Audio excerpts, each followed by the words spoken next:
Here we go. You're tuning in to Will Love Listen.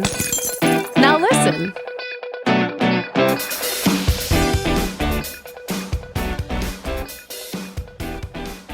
All right. Well, we were already chatting beforehand, but hi, Devin. Thanks for taking the time out to speak with me. I've been looking forward to this interview because I was a fan of the original Queer as Folk. I discovered it like 3 years ago.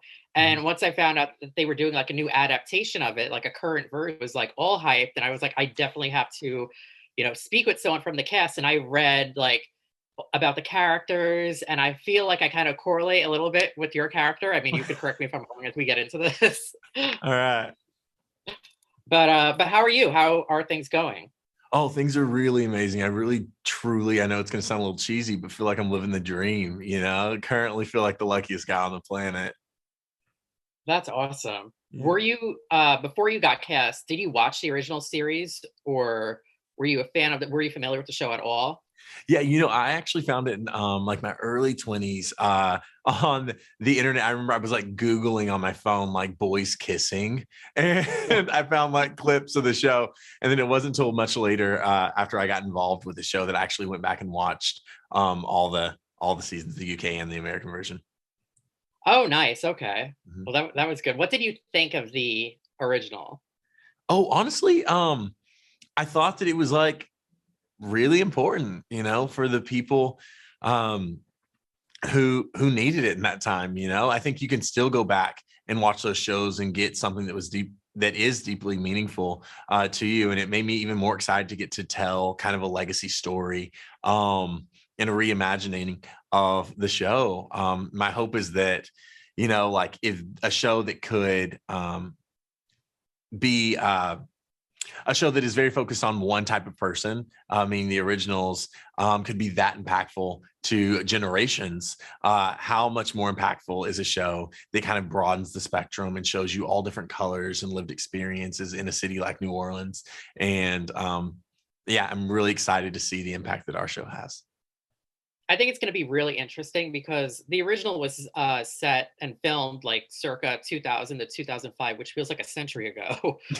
Because Oh. I feel like gay culture and like the LGBT community as a whole has completely changed so much. I also feel like it's become a bit more mainstream and, a bit more vocal, a bit more proud, and it's just entirely different. So having watched like the original when you got cast and then going back and working on this project, can you tell us how this differs and what themes and topics are going to be discussed this season?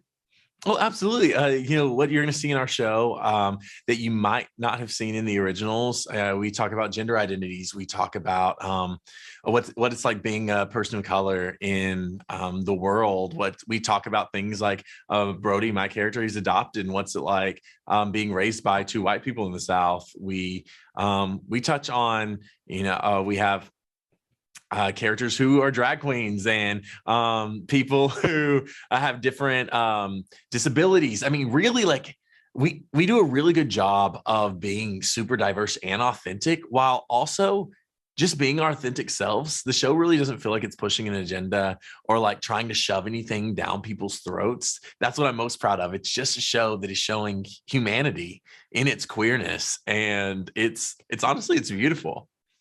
You made like a good point because like some shows, I feel like sometimes they try to like play up the gay card. Let's call it what it is, but like it comes across very inauthentic.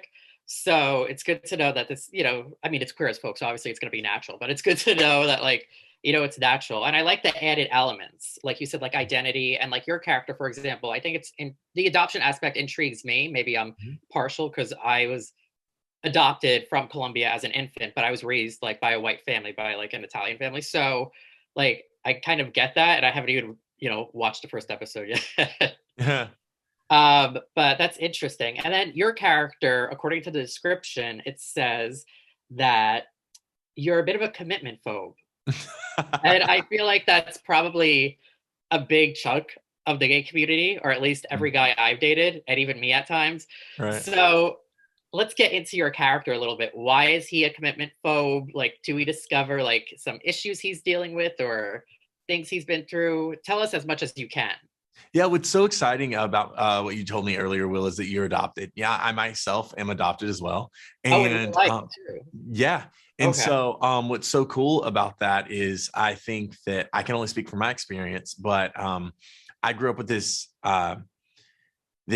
understanding of love that it was conditional, right? That if I didn't fit into this perfect mold, that I could be unchosen, and I think that when you grow up with inherent fear that at any given point in time someone could leave you or disregard you, you kind of have this like fight or flight syndrome that kicks on. And I think the thing that you'll see with Brodie is that he runs before he gets hurt. His one of his greatest superpowers is his ability to love, and it's his capacity to share that love. But the shadow side of that is it's fear, it's manipulation, and it's kind of get out before you get hurt. I know you talked about your exes, and Yeah. oftentimes, I mean, I can relate to being a commitment phobe, but I would never call myself one. I would only be called that by other people, and then deal with it in my own life, be like, wait, am I a commitment phobe? So I really hope that Brodie mirrors back to the world something that they may not see within themselves. Oh, that's awesome. And I like the fact that like both you and Brodie were adopted. That's so interesting. So maybe this question is actually geared to both you and your character because the Mhm. answers might be different. Um, do you feel like with adoption comes a fear of abandonment? I can't say that as a blanket statement for everybody. Because obviously the circumstances that cover adoption are so different. When it came to my specific journey, I do think that there was an element because I felt like I had to cling to perfection. And if I was anything other than perfect, that I could be unchosen. Right. And I think that played into my journey to discover and um, unfold my queerness. Is I thought that being queer also was an imperfection, right? Because I Yeah. had nowhere to look, I had no one to see and myself reflected or mirrored back in. And so now I know, and I'm so excited that this show is going to show um, people that it's not. It's not imperfection. It's just simply who you are. And it's been really really lovely to get to love myself in spite of my learned beliefs. That's so interesting. I mean, I feel like personally I correlate the same way. Like I viewed gay as an imperfection, being adopted as an imperfection. So coming out like it was like 10 times as hard because of that, because I feel like I'm even more imperfect now. So Mhm. does your character, is it a similar thing? Like is being adopted as much of an issue as being gay for him? Like what are some things like we'll see him struggle with? Yeah, what I love is early on in the it's kind of mid-season.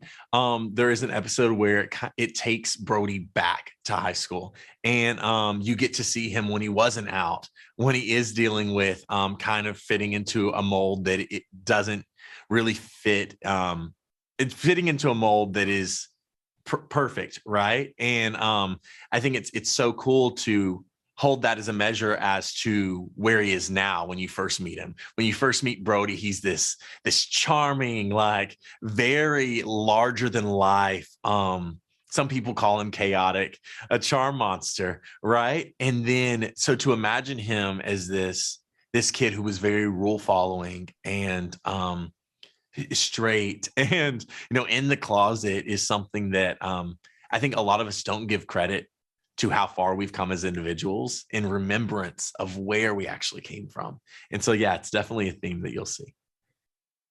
Oh, that's great. I'm pumped. I mean, I feel like I sort of relate to the character more than I thought I did reading the descriptions. Mhm. Now, in terms of, I looked through the list of like the main characters, recurring, etc. Who does your character Brodie sort of jive with and or not get along with? Okay. I think Brodie's kind of the center of it all. So Okay. All right. he's the glue that connects everyone. So the problem is he gets along with everybody and no one at the exact same time, right?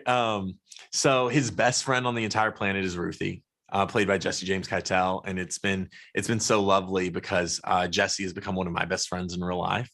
Oh, nice. And so to get to work alongside her, that's probably the relationship in the show that I love the most. because it feels so just like a reflection of what goes on in my real life. Nice. That you sort of answered my next question, which was going to be like, who from the cast do you sort of spend the most time with, or have you built like a strong connection with in real life? Oh yeah, I spend the absolute. If Jesse and I go more than like a day without talking, we're like, "Where have you been?" You know, like we were glued to the hip. But in all honesty, like I'm pretty close with everybody. We were so fortunate to have just the most compatible group of people. We couldn't be more different, but it is our differences that make us so connected. And yeah, the luckiest guy on the planet. Oh, that's great. I'm glad to hear. It's always nice, you know, when you hear it when people are working on a show that they get along together in real life. Yeah. Because I know that's not always the case. um, so it's set in New Orleans. I thought that was pretty interesting. Interesting city. So do we learn a little bit more about, you know, New Orleans culture and, you know, because New Orleans is a very unique city, even Absolutely. besides Mardi Gras. So could you talk a little bit more about that? Yeah, what I love about the show is you what you see in our show is tragedy into healing, and celebration and love. And something that I think New Orleans has been marked with is a history of tragedy, hurricanes, disasters. You know, that city is constantly forced to rebuild. And I know that when I was told it was shooting in New Orleans, I was like, oh no, those mosquitoes and the swamp weather. And, you know, and I got there and I could not have been more wrong. This city is the heart of celebration every weekend, families and culture, and just like, yes, they rebuild, but they also do it with such a sense of pride and celebration and community that when I learned after being there that we were getting to shoot a show there, it was just like, wow, that's the heartbeat of our show. It's this celebration and healing and rebuilding, and like you don't have to build and be sad at the same time. You can also be sad. It's a part of healing, but it's not just that. And I love New Orleans. I hope everyone gets to go. I love it. And I think it was a great idea because so many shows, it's, you know, a lot of them are based in either New York City or Los Angeles. Yeah. So I felt like, you know, Queer as Folk being in New Orleans, I'm like, oh, this is different. I like it. I like it. Yeah, it's great. It's really, really special. So how many episodes could we, I don't know if you could talk about this or not. How many episodes, or if they told you, could we expect a season? What are some things that you could give away? Give us as much as possible. So you can expect to see all 8 episodes dropping June 9th on Peacock. And some things you can expect to see is you can see, oh my gosh, it's just, oh, what can I say? Yeah, I mean, it is. Oh, sorry. I was just going to say it's sexy. It's fun. It's exciting. It is heart wrenching. It is, you're going to laugh. You're going to scream. You're going to see some things that you're like, what is going on? It is pure chaos and pure gold at the exact same time. And I think people are really, really, really going to love it. What was the hardest scene for you to film? Probably my very last scene. Okay. It was a scene from episode 6, but I knew it was the last scene I was doing. And so it was a very simple scene. I'm just standing outside and something just like a vehicle drives by me. And personally, like I was so emotional because I knew it was my last moment in that moment and getting to be Brodie this season. And I mean, I could hardly do the take because I was just crying the whole time. And it's not even a sad scene, you know. They wanted me to smile, and every time I smiled, these crocodile tears would stream from my face. And so it was just, that was probably my toughest scene to film. All right. Well, I'm pumped. I could talk to you all day long, but I know you have a busy schedule.